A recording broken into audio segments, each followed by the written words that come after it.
Hey everybody, Ozzy here. I'm going to show you how to fill your pedal drive with 75W90 synthetic gear lube. I think it really helps out a lot. It smooths it out, continuously bathes those gears in oil, and just the more and more I use it, I like it better and better.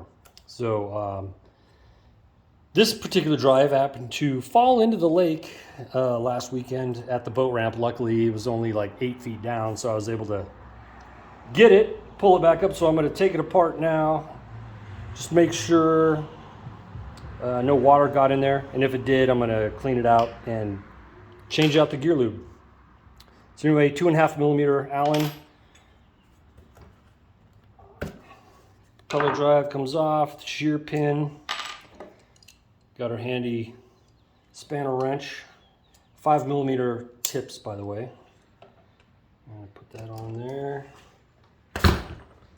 Pop it loose.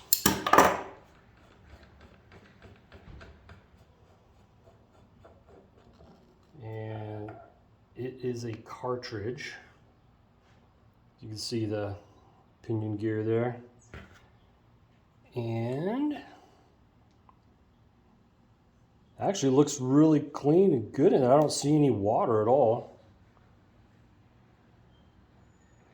But at this point, I'm going to leave that old oil in there. But I would put in 500 milliliters or 16 ounces of the gear lube in here. And then screw this back on. Oh, yeah, make sure your O-ring's in good shape. There's a black O-ring right there.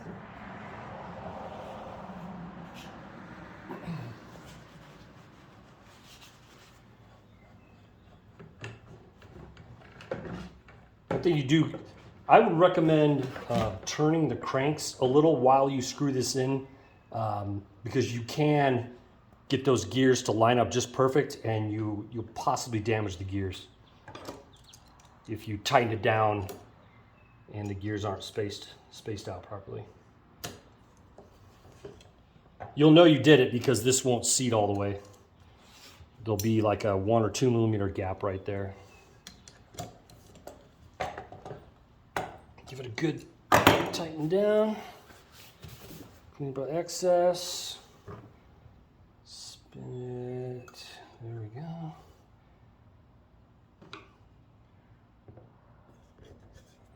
Slide the propeller on. I like to put a little thread locker on my screw here just so we don't have that come loose while we're pedaling around the lake.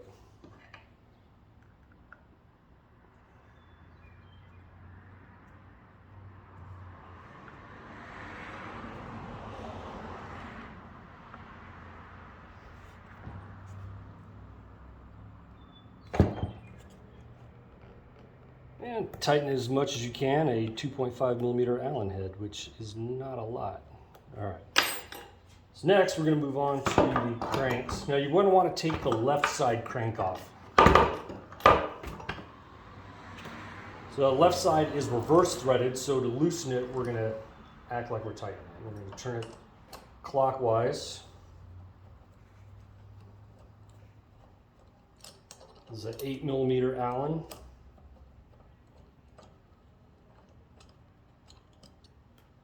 Put that aside. We're going to grab our trusty crank arm puller, the CCP-22 Park tool. I used to be a bike mechanic, so I have a lot of this stuff. And you want the one with the smaller diameter pin tool in there. I'm going to screw this on. And then turn the lever. There we go.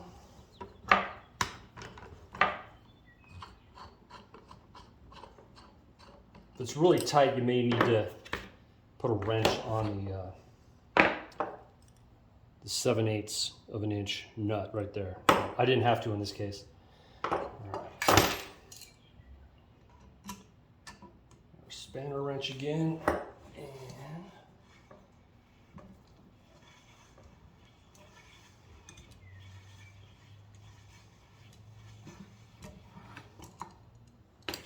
this end cap just comes right off.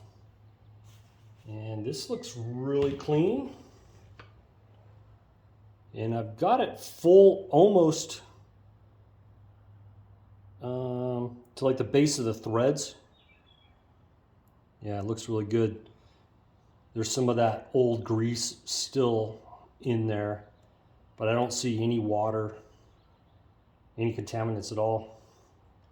Looks beautiful. So, these are fairly watertight, at least down to 8 feet. And then I would put 500 milliliters or half a quart in there. And spin this on clockwise. Again, it's got a big O-ring on there. You want to make sure it's in good shape and not nicked or cut.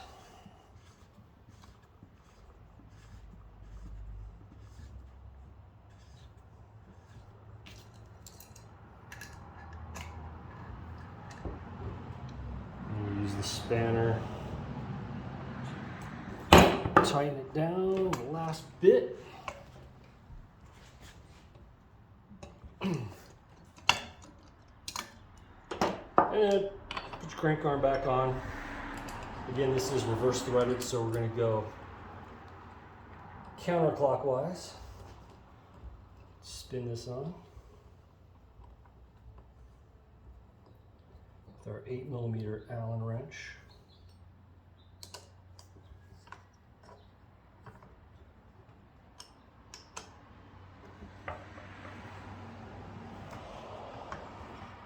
I always like to get these fairly tight.